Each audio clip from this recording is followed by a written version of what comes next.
Welcome to another episode of Roots and Narrative with me, Naba Al-Madani. And me, Rada Adwan. And today, we have a phenomenal guest who has gone through a journey with physiotherapy. Just for our viewers, please like, share, subscribe. It's very important for the channel to get phenomenal guests. Like today, we have Hashim Ali, who's joining us. Thank you, I appreciate it. From Hull Football Club. Thank you very much. I've actually never been introduced in that way.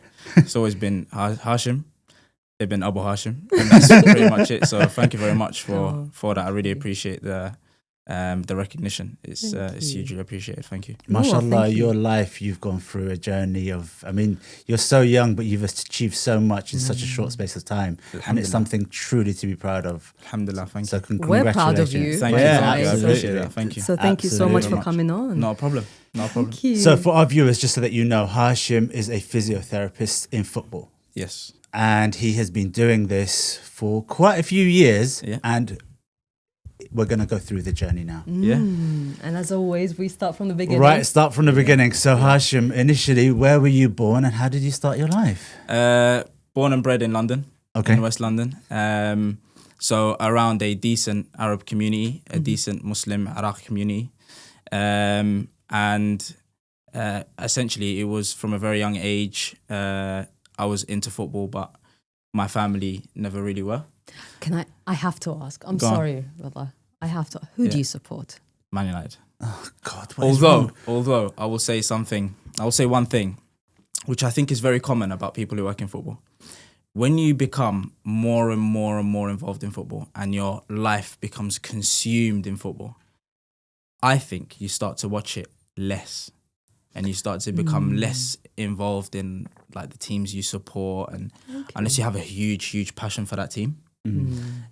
So I've definitely found the more I've been involved, the less I've been involved with other teams around, unless I've had a massive passion for it. So for example, the Iraq national team, I will constantly watch and be involved in. Of course. But everything else, I'll keep up to date with the scores, previous players, how their teams have done, you know, what the leaderboards and the tables are looking like. But other than that, it's actually quite strange because you start to sort of move away from it because otherwise it gets too much. But United supporter is always a United supporter. Another one. What can we do? So you very young age, you supported United, but no one in your family Yeah, not really. No, enjoyed football? No one in my direct family. No one really, apart from my friends, were massively into football. Except for my dad would always watch like the Euros, the World Cup, Iraq playing. That was it. Fair play to that. So born here. Yeah. West London boy. Yeah. So born and bred, raised in Ealing, which for some reason has a reputation for being really posh. I've found out after I've moved out. Oh, okay. Which I didn't realise was the case. No, Ealing is reasonably posh. I mean, West London in general is reasonably... Maybe it was just my area that definitely wasn't that then. Because I didn't think it was. Yeah, I don't think it was. How was school life? Good. I enjoyed school, to be honest. I've got so many fun memories from school. So many friends that I stay in touch with. I think, to be completely honest, from primary school, from secondary school. That's fantastic. From Arabic school on Saturdays, I have an insane amount of friends from Arabic school and connections from Arabic school. That's a Saturday school, right? Yes, yeah. So I went to El Iman Saturday School, who was run by a great person, Dr. Mundar Al-Kadhimi, amazing person, great initiative to run that Saturday school. And I went there at a very, very young age. I think my parents found it so important to instill that identity of speaking the Arabic language from a very young age. And they understood that we're away from home. If you don't instill that, it's going to get lost. Of course. So they were really, really good at doing it, to be fair, and they went to a lot of lengths to do it. And I remember when I was younger and first starting into it, my mum would actually come into the class and just sit with me because she knew I wouldn't go if she wasn't there with me as well. Interesting. So they went to great lengths to make sure that I went through that process. How was Arabic speaking at home? Good. Very good. So I our family is quite tight knit. And my family, so my parents were one of the first in the family to move away from Iraq.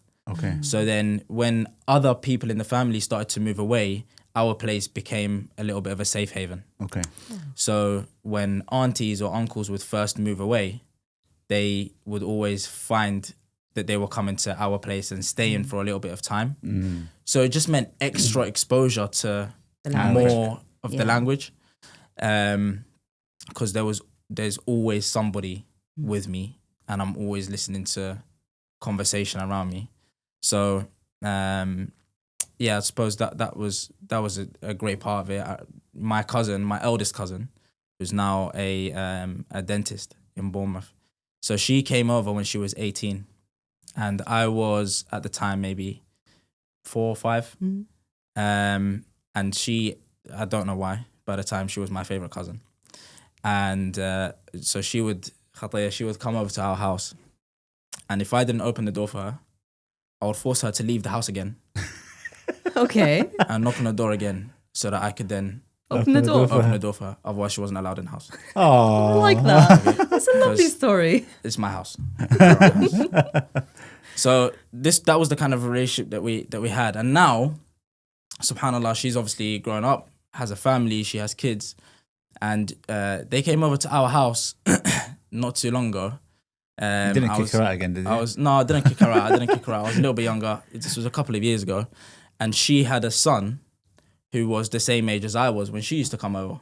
And I was the same age that she was. And I remember I was playing around with her son, and he was sort of sitting in my lap, and I was playing around with him. And he slapped me so hard, like, you know when it's so loud? Yeah.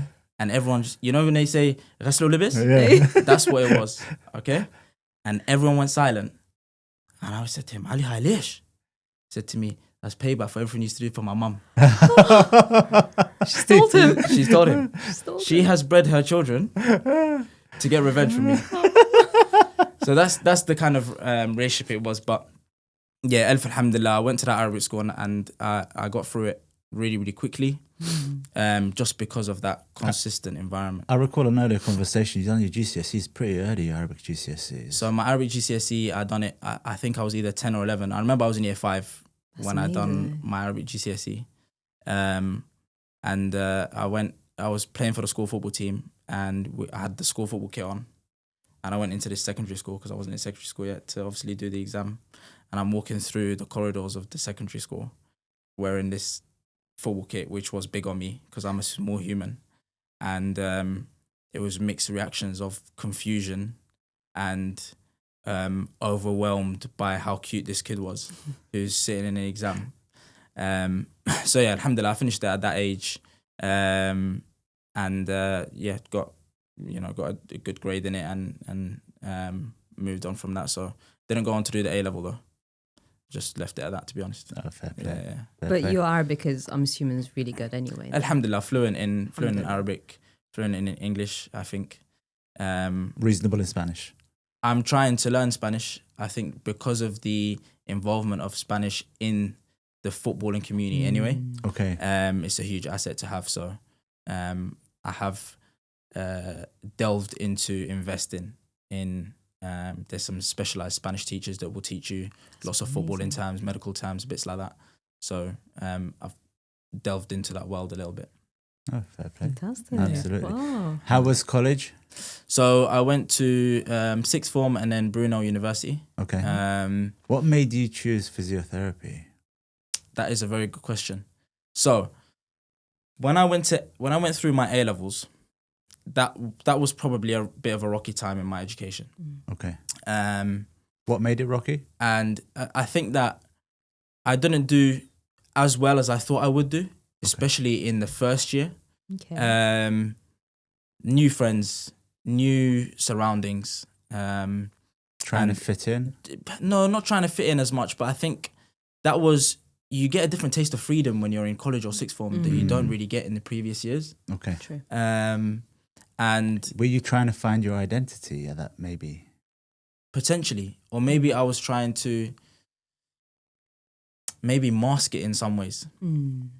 By the way, you're not the first person that said masking during A-levels. Yeah, it is. It is a bit strange. It is a bit strange. We had Mohammed Tahir on where he just said during his A-levels, it felt like he was wearing a mask the whole time. Yeah, it is very, very strange because that's the first time, if you think about it, there's no uniform during that time. It's the first time you really show you for who you are because you get a lot more free time around people that you want to obviously be cool around and bits like that. And I went through high school and, you know, I wasn't a loser, but I wasn't the coolest kid in the school. I had a decent reputation. But then going into sixth form, maybe it was, there was a little bit of masking. There was a little bit of, I want to impress that person. I want to impress that person. And the addition of freedom, and you have all these other things going on. So for whatever reason it was, there was a little bit of, there was definitely a downward shift in my progression in education. So at the end of that, at the end of my AS, so year 12, I had to basically be really real with myself. What are my options here? The really good thing for me was, I think my parents were never ever the type of parents to say, we need you to do medicine, doctor, engineer, or no. So my parents were really like, we would love for you to do that, but we want you to do what you want to do. So I'm really thankful for my parents for being like that. Best, that was when I sort of sat down, and you see a lot of people who go through that year 12, that AS stage, and they go through like chemistry or biology or physics, and because they want to get into a certain field in their university. And some of those subjects are hard. We won't facts dial it down, right? Yeah. Some of those subjects are hard, and a lot of the students who go through those subjects don't come out with the highest grades. And that puts a dent in what they want to do after that. But I had a sit down with some of my mates at the time who wanted to get into medicine. And the route, if you don't get the grades you want, realistic or most commonly is biomed, and then you finish biomed and then you go into medicine, right? And I just couldn't understand it because I thought the 3 years is not a short amount of time to be in university, right? And it's not a small amount of information to get into your mind. So I don't understand doing 3 years of a course which is very, very essay based when medicine is so practical, or a course of being in a lab when actually, if you graduate and get into medicine, you're never really in the lab. That's true. So I don't really understand that. That just wasn't me. And I knew I want to be something that's really, really practical. I'm very hands-on. And that was when a lot of my maturer thinking started to click in about what I actually want to do in my life. When I done my A-levels, I kept my options so open with what I done because I done maths, biology, chemistry, and economics.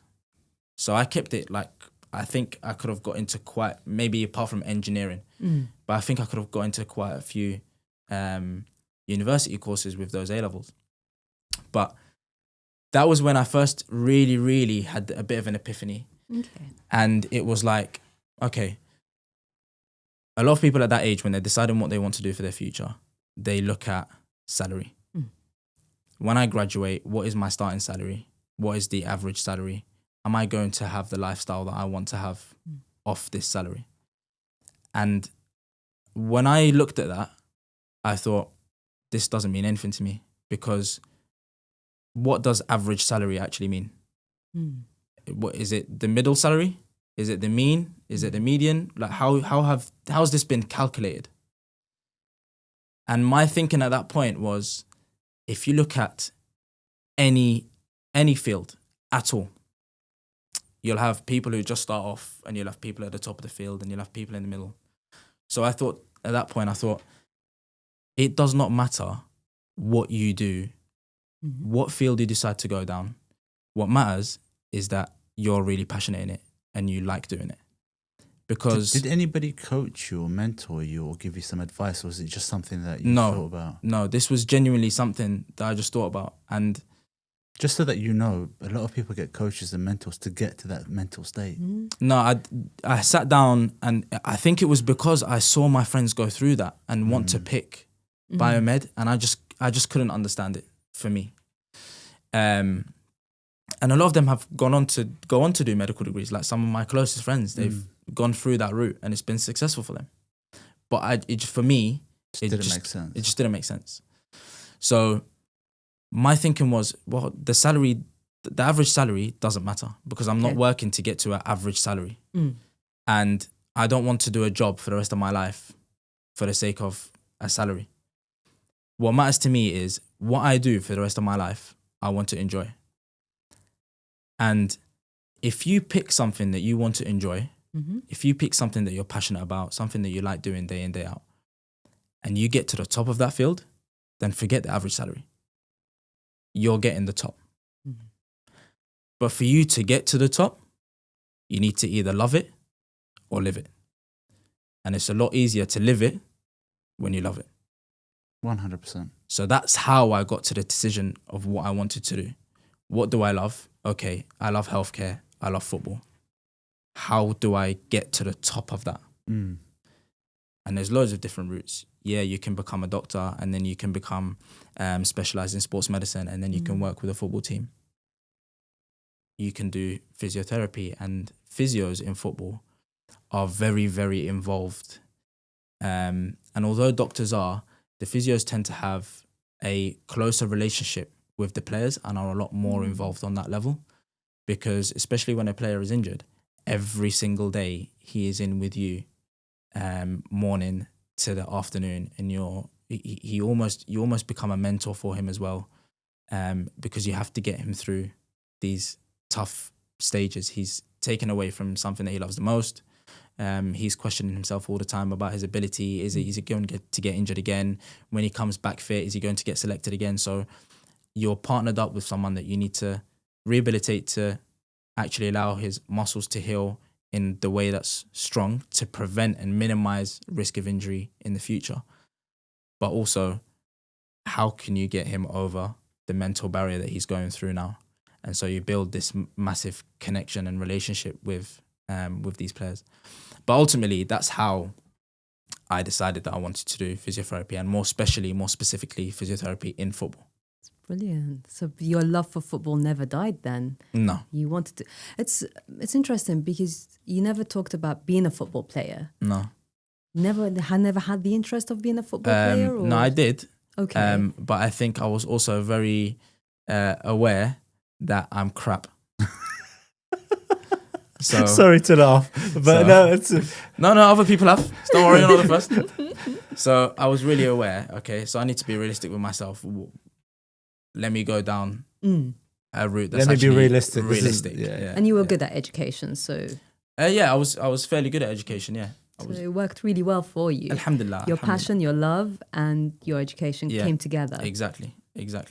And like I say again, I think at the moment that's where there's a lot of the diaspora, especially in the previous generation, where the parents want to push for certain fields. And I think they push for certain fields because back where we are from, to get sustainable income, reliable income, it's these fields that bring in sustainable, reliable income, especially because a lot of the time it comes from the government and it's government funded, etc., etc. Actually, now it's not like that.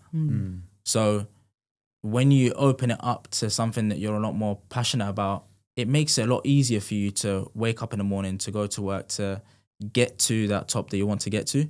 So I think now we're in a generation where we can move away from forcing people to go into fields just because it creates sustainable income. Because actually now, especially with the world of tech that we're in, you can almost create an income out of anything. That's so true. 100%. And the fact is that I don't think people really understand what physiotherapy is. I know we've had discussions off screen of what is physiotherapy to the community, what is physiotherapy in the UK and in Europe, what is physiotherapy as a whole, because people just think, I think we said this, you're a massagist, but it's not. No, But it's not. And the fact that with football, you could make or break someone's career. Yeah. As a physiotherapist, Yeah. because if you don't, hold that bone in that right position, or somebody has a heart attack on the pitch, that's something that, you 100%. could be saving somebody's life. 100%. So on the pitch, we're medically liable, and we need to go through advanced level trauma qualifications to be able to actually even be pitch side. And I think that is a problem that we currently have. Maybe not in this country, but I can't tell you the amount of family members that have said "Ta'al Dalikli," which is crazy. Really? My shoulder's hurting. Yeah, see. Yeah. So there is a general idea that is what physiotherapy is. However, strip it back from what I do, because I'm specialized in Sports, MSK and sports medicine. But strip it back from that. When you go through university and study physiotherapy students can then go on to specialize in so many different fields: respiratory, geriatric care, neuro, acute care, critical care, where you're in intensive care units. There are so many different areas to specialize, community. So there's actually, and my speciality of MSK is going to be so different from someone who's in the respiratory ward. Right? Of course, yeah. Even though it's the same study, best people don't see that, right? And it's in my speciality, the MSK bit, that's where you get the come and give me a rub, basically. But actually, especially in elite level athletes, when you have a hamstring injury, for example, it's so much more complex than it simply being a hamstring injury. For starters, there's 3 hamstrings, and the hamstrings generally move over 2 joints, and you want to understand what the mechanism was of the injury, so that you understand which hamstring was involved exactly during which phase of its contraction. Was it at the origin or was it at the insertion? You need to then... I'm guessing you rewatch a lot of videos when somebody says he had a 100%, 100%. So you rewatch the whole thing, how it occurred. And then further on from that, you then need to evaluate, okay, well, why has it occurred? We know it occurred in this way, but why? Has it occurred because his hamstring wasn't strong enough? Has it occurred because neurodynamically there's some imbalance? Has it occurred because he hasn't had enough sprint exposure, for example? So you almost need to deduce as a medical team what the cause of this was, and then rehabilitate it to that specific thing, because one hamstring will respond less to a certain type of exercise than another hamstring. So it's not as simple as... That's a hamstring injury. It's a hamstring injury, right? It's not as simple as I've torn my ACL, right? There are so many factors, there are so many things that influence an injury, how big it is, the location of it, the mechanism, what you've done throughout the week, what you've done throughout the year, previous injuries, etc., etc., etc. So although on paper, it is simple, but actually when you work in this high level environment, it's really, really important to knuckle down on the detail, because then you can throw away all the stuff that might be less useful, focus on the stuff that's very, very useful. And then what you do is you get the player back in as quick and as safe a way as possible, because these players are not on low wages. And how long does it usually take for somebody to recover? I know everybody is different. No, so again, it's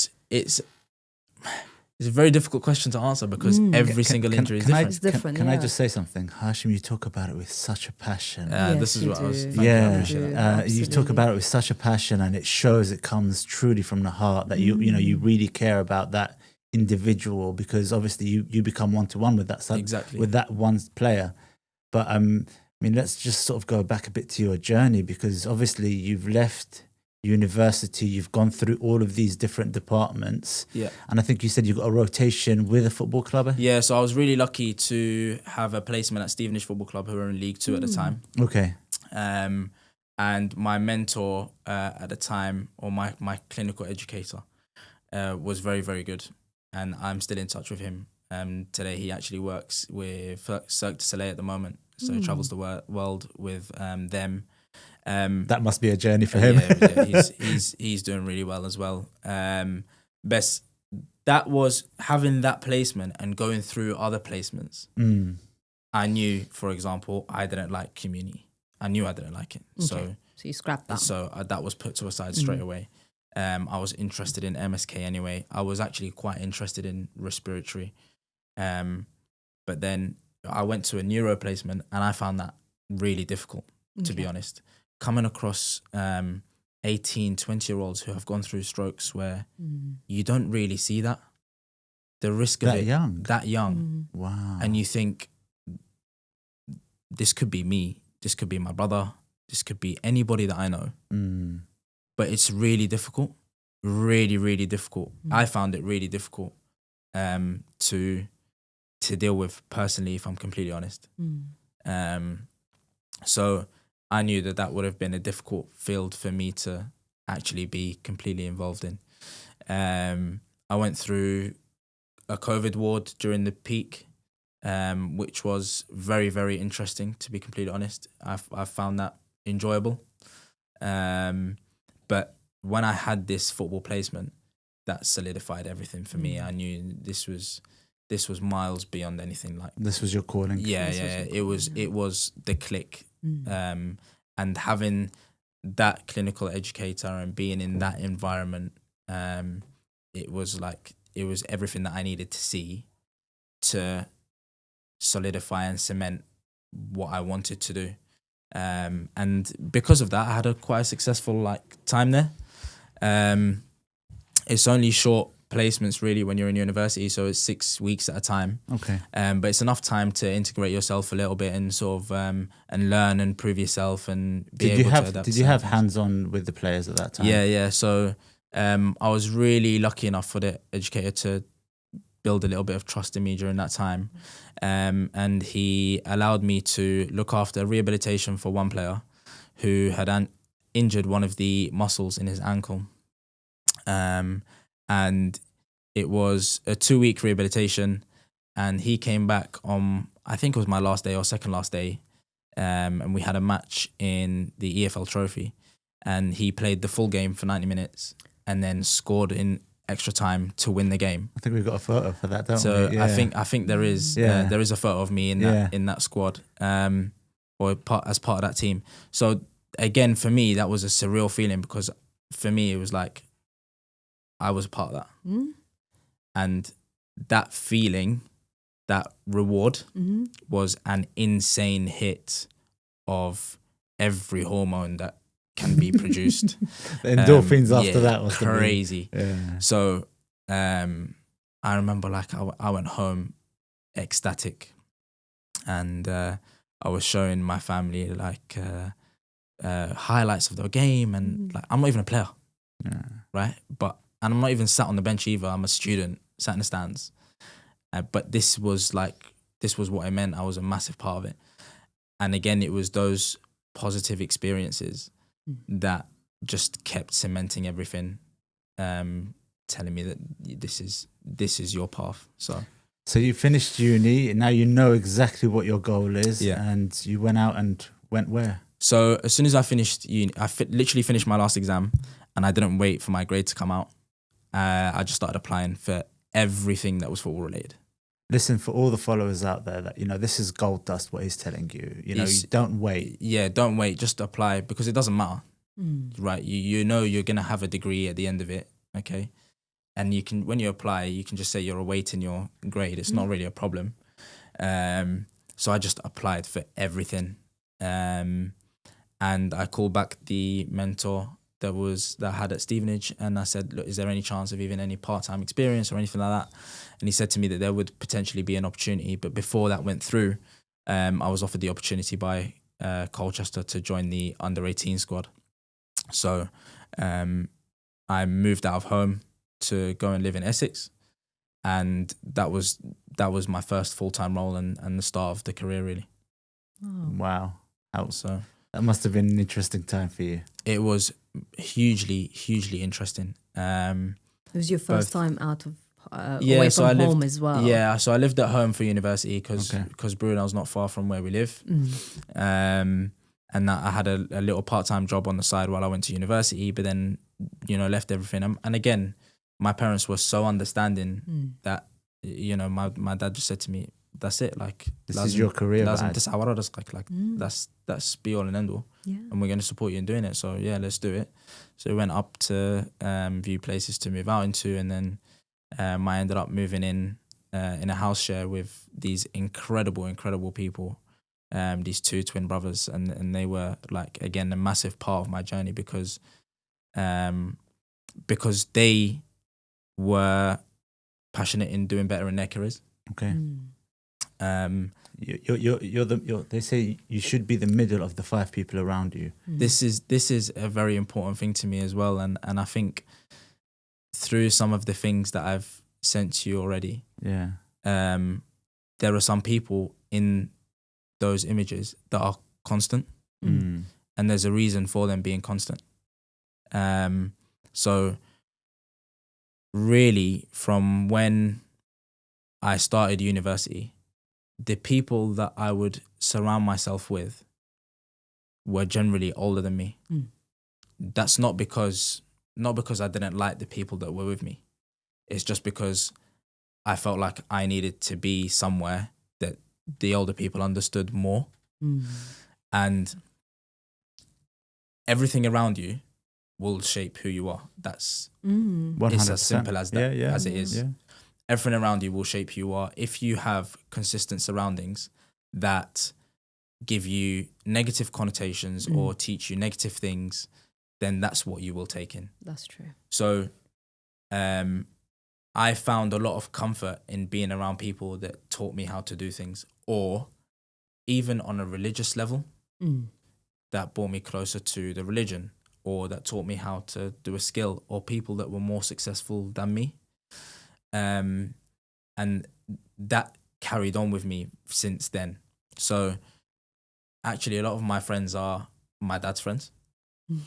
And I don't really have, apart from a select few secondary school friends, I don't really have anyone that's younger than me as a close friend, except for one person who is insanely more mature than his age, is incredibly successful, working at one of the biggest banks in central London.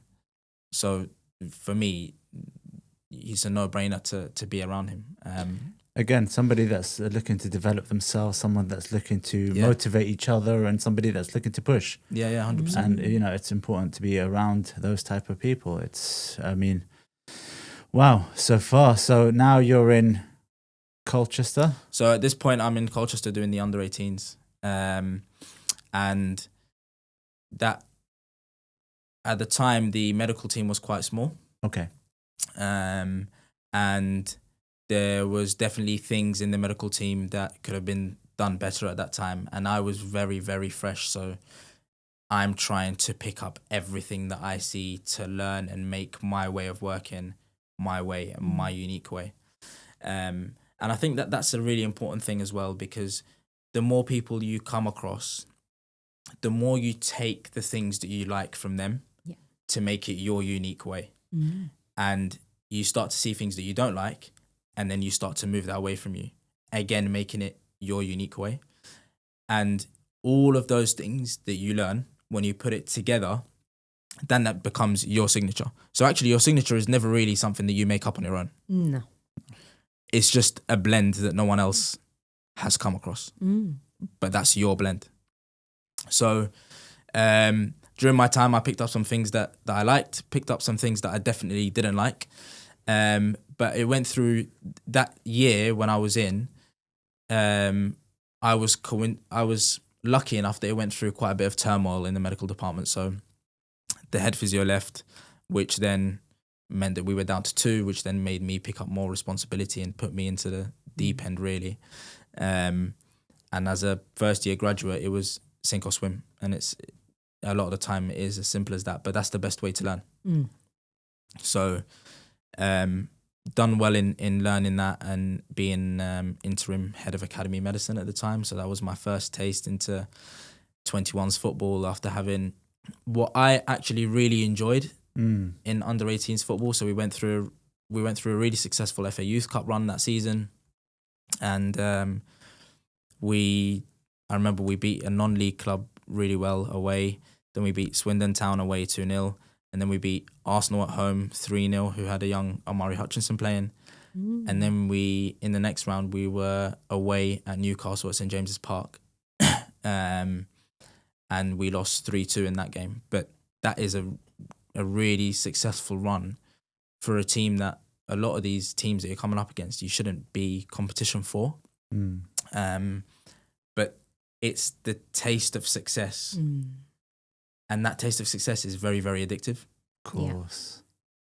Yeah. And what the taste of success does is it puts you into a winning mentality. And if you don't have that, if you don't achieve that winning mentality or achieve the wins that you want to achieve, then you never really understand what it's like to have a winning mentality. And I think that's also very, very important. It is. Because otherwise you become very, what's the word?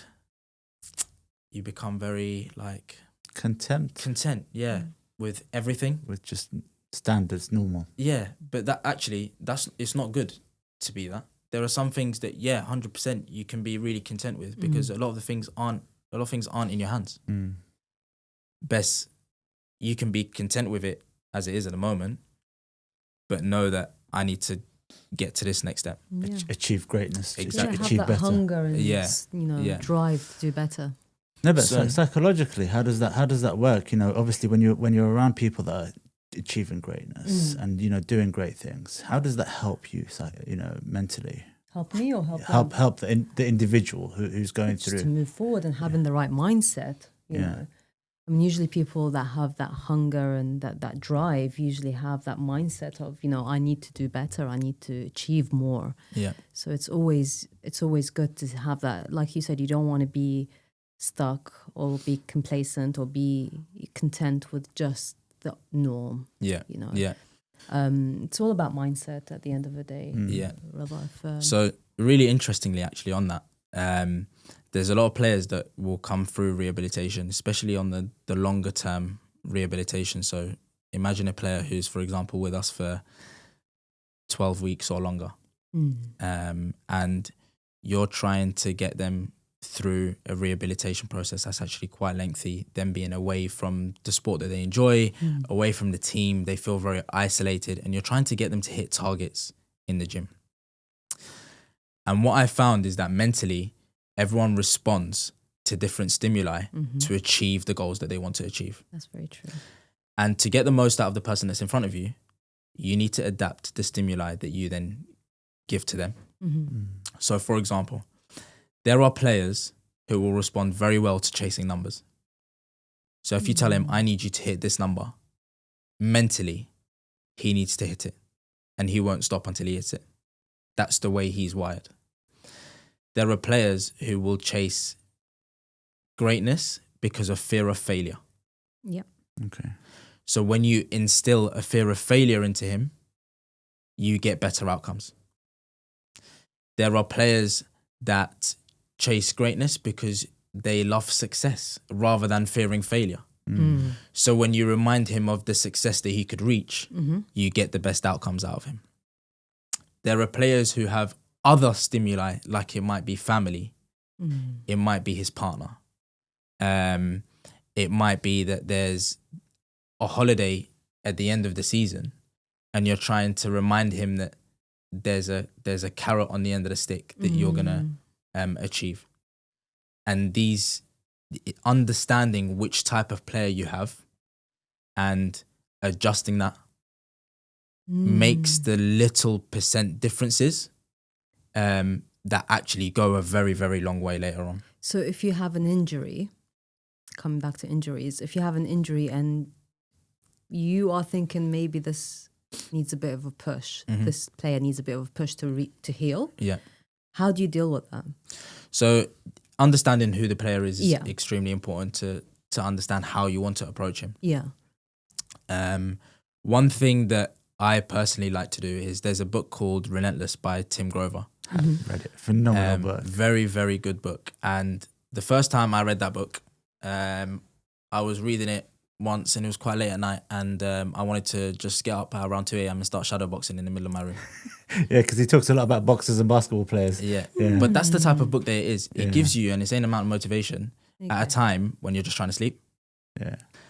So when players are exposed to this kind of thing, right, it gets them into a mindset of, I am great and I need to do everything to be great. So they push themselves? So they start to push themselves. It is about how you can ignite an internal motivation. That's correct, yeah. So which one of these avenues is going to ignite the internal motivation? And there are some players, or there are some people in general, that you can't ignite their internal motivation for whatever reason that might be. Yeah. And that's just the way that, you know, we are. And at the end of the day, personally, I'm not skilled in doing that. It's just the way that I have learned to get some extra outcome out of these guys. So essentially what we would generally do is when a player gets injured, we'll evaluate how long we think this injury will last. Anything that's over 4 weeks, we'll deem it to be medium to long term. Okay. So what that would initiate is a meeting with the wider team. So essentially the medical team, the sports science and the physical performance coaches, the psychology team, the nutrition team, and then the football coaches as well. So we will sit down and essentially come up with a roadmap. Okay. And the roadmap will say, at this point, he needs to have a nutrition meeting. At this point, he needs to have a psychology meeting. At this point, we expect for him to be out on the grass. At this point, we expect for him to be partially involved in training. And at this point, we expect for him to be fully back. And so there are different points along the roadmap that we will map out. That's not to say this is a strict schedule that we need to stick to, especially in terms of landmarks along his rehabilitation. But there are meetings that we want the wider medical team to have so that we can holistically care for this player and get the most out of him as possible, so that we can athletically develop them and minimize risk later on. Because if we can, from a psychology point of view, for example, if we can understand their psychological profile, then we can understand how to tap into them to get the most out of it. Yeah. Nutritionally, if we can understand what their nutrition looks like now, in addition to what we feel like it needs to look like because of this injury, then again, we can match that up to what he needs to be doing in his exercise to get the most out of him. So all of these things then come together to make that rehabilitation process. See, so it's not just kicking the ball. Do you see how much work footballers have to go through and how much work you guys have Footballers to go do through? nothing. They have the easiest lives. Yeah, that's right. All they do is kick a ball. I'm sure they wouldn't say that, but yeah.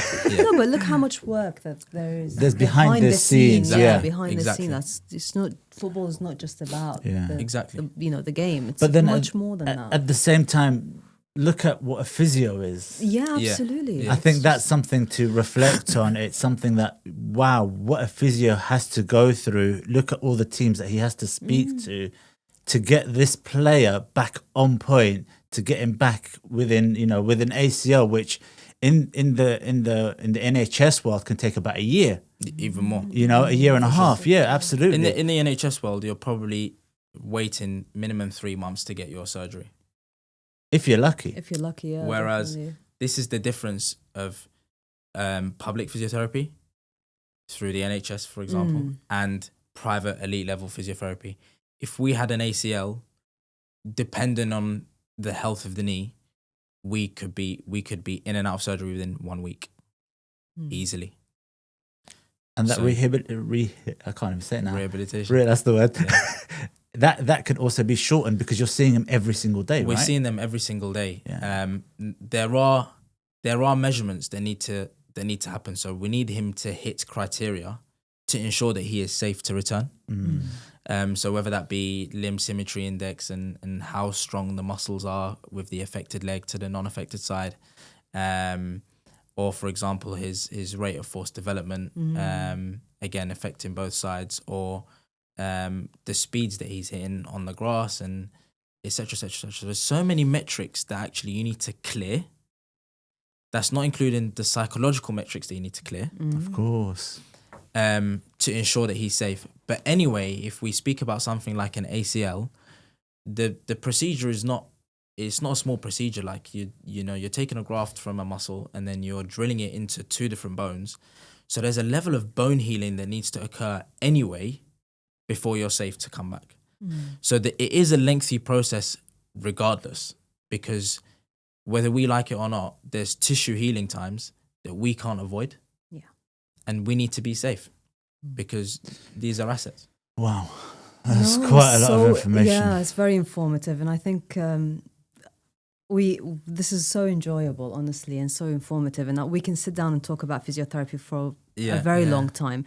But we do want to get more of your story. So you're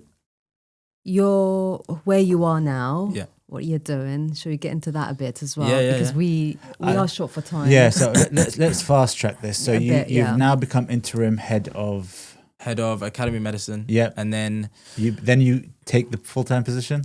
So following that, the other physio above me then also left, which meant that I was the only qualified physio really in the club. Further into the deep end again. So again, learning how to swim, and at this point there's no one for you to take and all this advice from and bits like that. So when I then went into that, to my knowledge, I was the youngest medical lead in EFL history. So I think at the time I was 24, and I was going to all of these games and all of these stadiums, and because I was the only one there, I was doing it for the first team, for the 21s, for the 18s. And so for the last game of the season, for example, the 18s played Wigan away, and then the first team were playing Hartlepool the next day. So I wasn't able to go on the team bus to either game because I needed a way to get from Wigan to Hartlepool. So I then had to drive up to Wigan, finish that game, drive across to the team hotel in Middlesbrough, to then stay there with the team, to then play against Hartlepool the next day and then drive back down. You must have been shattered. Not the first time. But this is part of it. Like these are the steps that you need to do to get to where you want to get. And sometimes in life you get put into these positions where you do need to swim. And if you swim, you're flying. Yeah. Because sorry, go on. The next step, because I'm just looking at the time, sorry. my apologies. The next step is then you go to Hull. Yeah, so I was really, really lucky enough to have then a mentor that come in at Colchester, and he's a very good friend of mine now, and he taught me an insane amount, and it became a very, very good integrated medical department, and it further cemented my love for the game and passion for it. And then I knew that I almost reached a bit of a ceiling in what I can do at the club, and he wasn't going to move on because he'd just come in, so I knew that was time for me to look for another opportunity. And I was offered head of academy medicine at Charlton, which were a league above. During that, I signed that, and then during that interim period, I went out. I was invited out to the Olympics with the Iraqi Olympic team. Oh, fantastic. That's your first taste of Iraqi football. That was my first taste, of professional Iraqi football. And that in that time, I remember we were traveling to go to the game against Morocco, the final game. And on the way, I had been speaking to Hull, and they offered me a role as head of academy physiotherapy in a club that's in the championship. So then I had to weigh up my decision, and then took that a few days before needing to start at Charlton. And then I was in that role. I've been in that role for a year almost. And I've had offers from elsewhere. But alhamdulillah, now for the next season and onwards, I'm going to be moving up to the first team, inshallah, to be a part of the first team. Congratulations. Well Thank you. I deserved. really appreciate that. I want to talk a bit about the Iraq stuff, though. Yeah, Because obviously this is what about our roots and everything, and how was it meeting players and during that with the Olympics and doing all of that? Because I mean, from my personal thing is that inshallah one day you'll be the head of physio for the Iraqi football team. That is the lifelong ambition, if I'm completely honest with you. But look, essentially after I started to be more involved in the first team at Colchester, I started to realize that there's a niche in what I do because I'm an Iraqi Muslim in professional football, in the healthcare field, and there's just not a lot of us. There are a few around the world, but there's not a lot of us. So that was when I started to realize that and started to publicize it a little bit more. And I was messaging Hassan and Bilal for ages. I don't know why he thinks he's so prestige. Yeah, We're not going to tell him that. I was messaging him for ages, and I was trying to basically get in contact with these mutual connections that I have with him, and eventually he responded to me. And there was a game where Colchester played Wimbledon, and at the time Al Hamadi was a player for Wimbledon. So Hassanian came to that game. That was for me a massively surreal moment, and there's a picture of me with Al Hamadi after the game on the pitch, and it's that, like, for me as an Iraqi football fan, as someone who wants to be in the Iraqi national team, was an incredible moment to have that, and fair play to Hassanin because he's got an amazing picture of it, to be honest. So I'll always cherish that moment. And then following that later on, actually, a couple of months after, it was the Taqat Forum. Yes. Right? So I was invited down to that forum with one of my closest friends, who's the guy who works in the banking. And through that forum, I then met a lot of people. So, for example, met Nathr al-Khatib, who was one of the coaches at Watford and Luton and worked with the FA. He's now director of athletics or director of sport at the American University of Baghdad. Wow. Met Dr. Mudar Kharallah, who is a director in the NHS in Scotland and does a lot of work in Iraq and Nasriya. But that, again, was also a very surreal moment. Standing up and reciting the national anthem in such a professional environment, knowing that you've been invited to this, is a huge moment for me. So then I wanted to capitalize more and more on that, and that's when I started to build more and more on that niche. So starting to be involved in Nujum Association, highlighting Muslim athletes and doing all of these charity events for orphans in Gaza, etc. And then that was the first time I was also exposed to the Iraqi FC community team. Okay. So this community team is a team that was run by two men. Amazing work that they do. And basically they put together this community team, and their goal was to win this charity trophy in London, which is run annually. It's been run for so many years. But it's a team from the community. And this tournament is, although small in the grand scheme of things, it's a tournament that provides opportunity. So that was the first year I was involved with them. And I met all of these great Iraqi youth that had so much passion in football. And we done very, very well that year. So we got to the final, losing to Spain. So it's literally run like a World Cup. So there's 32 teams, and there's groups, and then the knockout stages. So were you the physio for that team then? So yes and no. Okay. Yes and unofficially. No. Yes and no. So yes, to some extent, but also it's not a professional tournament. So I think I was the physio, but also part of the actual management team. Okay. So you didn't play? No. No playing. No, I told you I was crap. I told you. We're not going to believe you. Didn't play, but part of that management team that actually saw success. So at that point, it was the furthest an Arab team has ever got. It was the furthest a Muslim team has ever got. So for us, that was already a lot of pride anyway. Of course. And we lost to a very, very strong Spanish side and the passion that was throughout the whole thing was incredible. So that was a huge success for us. And then following that, I went out to Iraq for the first time, which wasn't massively tourist related. When was that? That was summer 2024, so summer last year. So that was last year or the year before? Last year. Last year. 24. So I went out to Iraq for to basically understand what physiotherapy was like in Iraq, to meet connections that I had fostered throughout the Taqat Forum, Oh yeah. and build on those connections in Iraq. And so I went out and we met with Captain Amir Razak, who was working with Quwwat Jawiya at the time as a fitness coach. And I met Saad Natiq. Again, this is another like huge name in Iraqi football, and wearing the captain's armband at some point, and now you're assessing him. Like, for me, again, another surreal moment. And go into all sorts of different levels and provisions of physiotherapy and hospitals throughout the country. So going to Al-Kindi, for example, in Baghdad, going to Mustashfa Turki in Nasriya, meeting Dr. Madar Kharallah over there.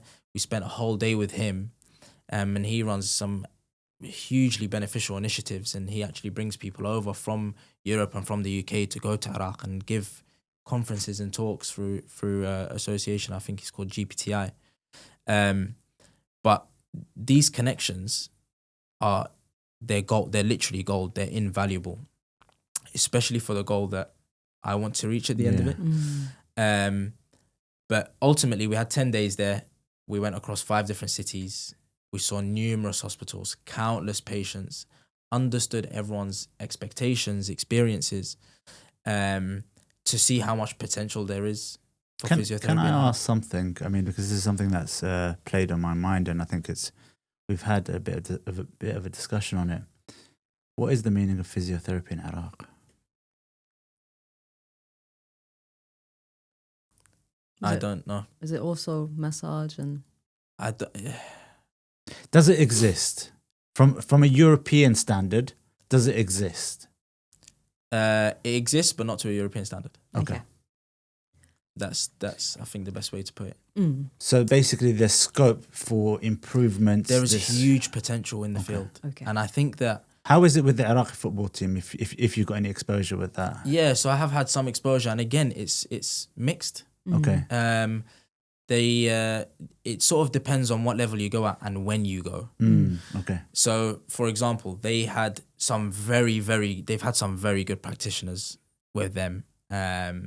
Take, for example... Well, practitioners are not physios? No, so physiotherapists. Oh, okay. So take, for example, there was one practitioner who was actually Tunisian. Okay. But they chartered him out from Aspetar, from Qatar. Okay. Which is considered to be world leading in MSK and rehabilitation. So, yeah, they have had some absolutely unbelievable experience and some unbelievable level of knowledge in the first team. How well it is below that, so for example, with the Olympic team, with the Nashi'in, it's mixed. It depends when you go, who is there. But it just shows that there's scope. There's scope. so much scope. But I mean, you look at, for example, the Iraqi League, how much the Iraqi League has developed over the years, right? Definitely. And what's just behind now that needs to just catch up a little bit is the physical performance side and the medical side, right? Okay. Because there is so much potential there, and if you want to increase the longevity of your players, minimize their risk of injury so you can keep them on the pitch for as long as possible. And therefore, you have your best players for more time, which ultimately helps not just the league but helps the national team as well. Then that's what you're in for a winner for. So there's huge potential to build on that, not just in Iraqi football but in Iraq as a whole, because I think it's a nation that over the years has been hurt by so many conditions medically that at points it probably cripples the medical field. puts a lot of stress on doctors and surgeons and specialists. And actually, there's a lot of that the physios can take away. There's a lot of that the physios can massively help with, not just for them, but also for the quality of life for the patient. So, for example, if you have a patient with cystic fibrosis, there are some areas in Iraq that have minimal provision for anything like that.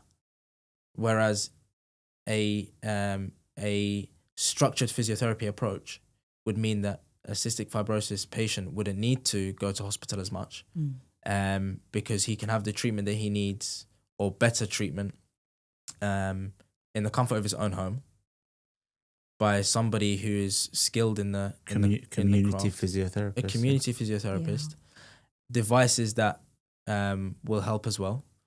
And then in turn, that reduces his risk of infection, for example, and then improves his quality of life, and then improves the quality of the life of his family. And then you have this snowball effect. So there is huge, huge potential for it to happen in Iraq, or for it to develop in Iraq, or for it to build in Iraq. But the level that it's at the moment, I would say, is very, very mixed, depending on where you go, who you ask, which city it is. The general idea, the general reaction of the population at the moment to what physiotherapy is, what medicine is, medicine is.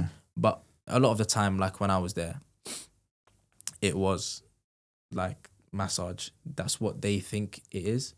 And there's a lot there. It's an educational piece. It's a huge educational project. I mean, we medically over there. I mean, this is my personal experience. I don't know how it is with anybody else. I'm only going to talk personally.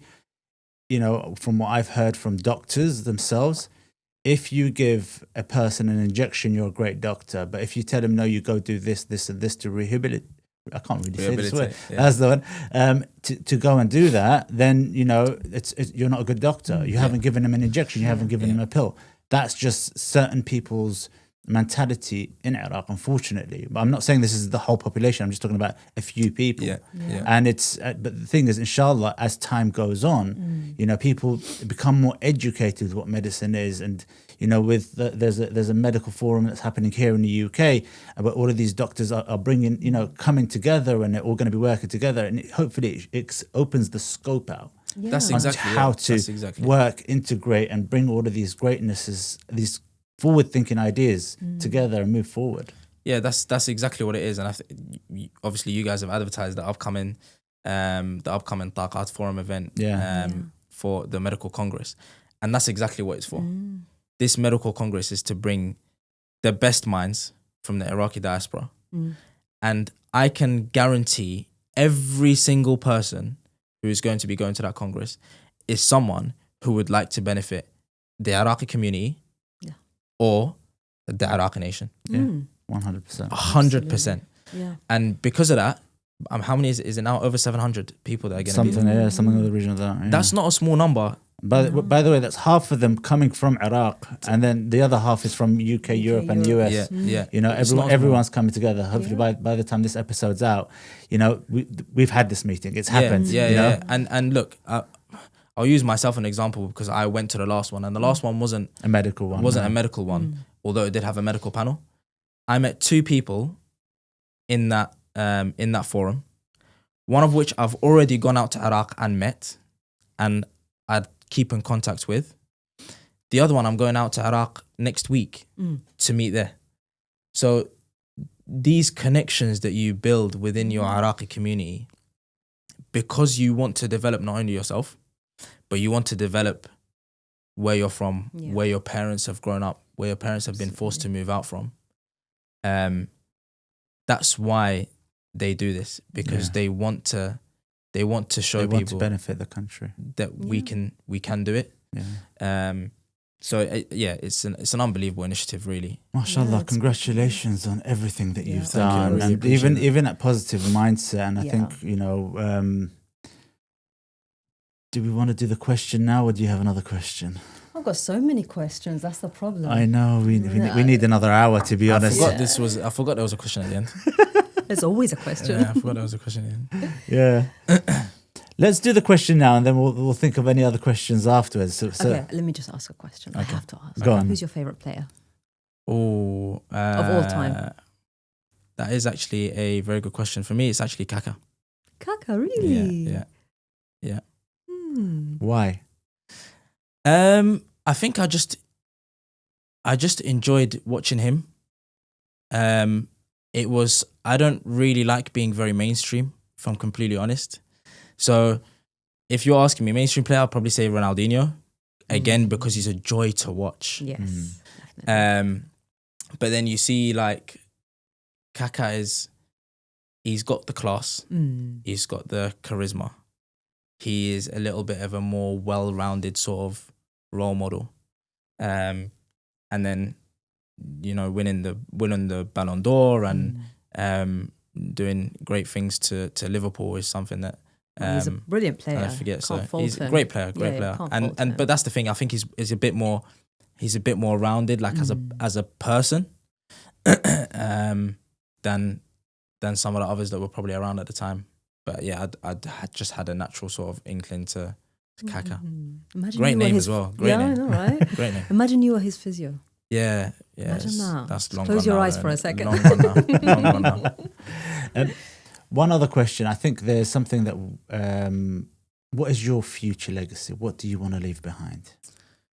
So there's a lot, if I'm completely honest, and I think In 2 minutes. I think that I need to think of a lot, and I need to be as ambitious as possible, because even if I get halfway, I think that's a great achievement. So my goal in my career specifically is to reach leading the national team, the national medical team. Inshallah. So I would say that very specifically. Iraqi FA, please listen out. Please. What camera is it? That one, please. So that's one. The second one is me and my friend are working on creating a wider community for Iraqi professionals in the diaspora, to bring these minds together. Very, very similar to how Taqad do it, but slightly more informal. But to bring these like-minded individuals together and to bring the most out of people, because it's a lot easier to speak to people when you can relate to them. Of course.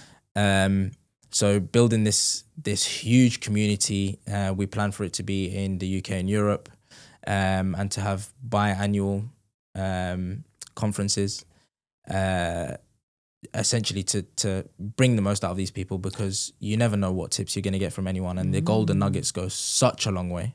What's the community called? Have you named it yet? We have named it, however, I won't release that just yet. That's fine. But we have named it. And then thirdly, I want to be a leading pioneer in what physiotherapy looks like in Iraq. I think because there's so much potential there. Inshallah. It's such an open field to help people, and I think that it's exactly the right time to try to do it. Absolutely. Because there are people who are unfortunately suffering because they don't have the access to the things that they need to have the access to, and they suffer from both the medical field because they're actually under a lot of pressure and a lot of stress, or they suffer from a patient point of view because they just aren't able to access what they need to access.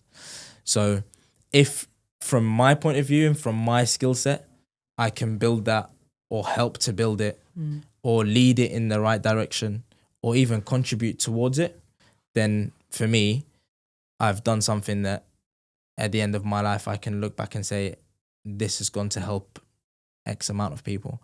And it's something that's close to me because it's my homeland. So alhamdulillah, I'm privileged to be in the position that I'm in, that not a lot of people are going to be privileged enough to be in.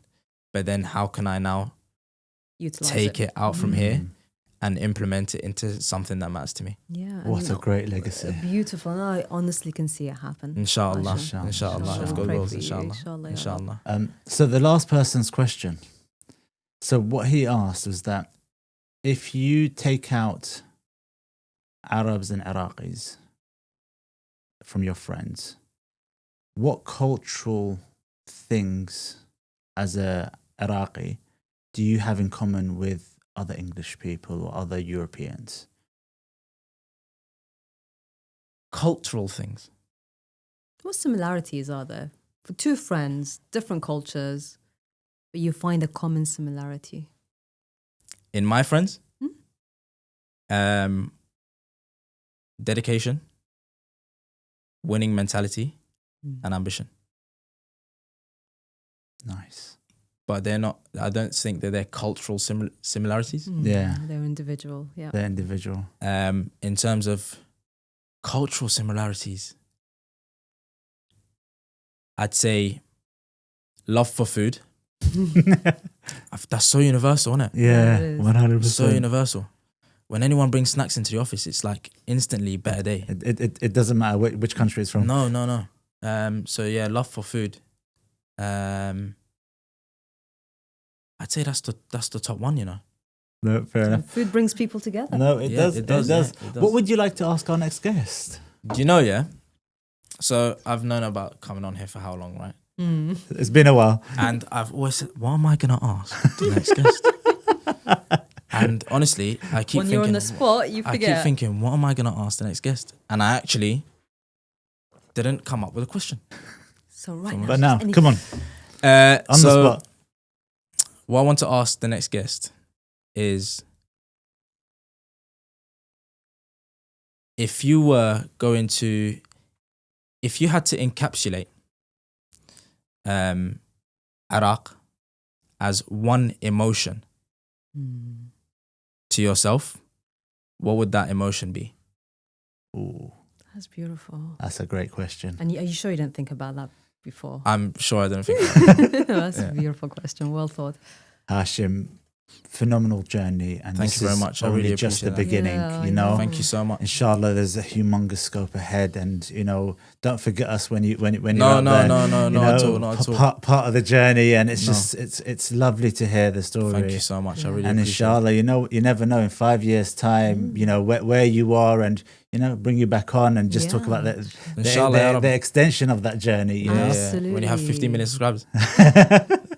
15 minutes of fame. And we'll be following your journey, I think. Thank you so much. I really appreciate it. I really appreciate We're all really the proud of recognition. you. and Well, thank you. I thank really, you really so appreciate much. Congratulations Thank you so much. and good luck Yes. with future endeavors. that. Thank you so much. For all our followers, please like, share, and subscribe to have great, phenomenal, inspirational guests like Hashim Ali. And thank you so much for joining us. Thank you. Thank you so That's much. Thank you, guys.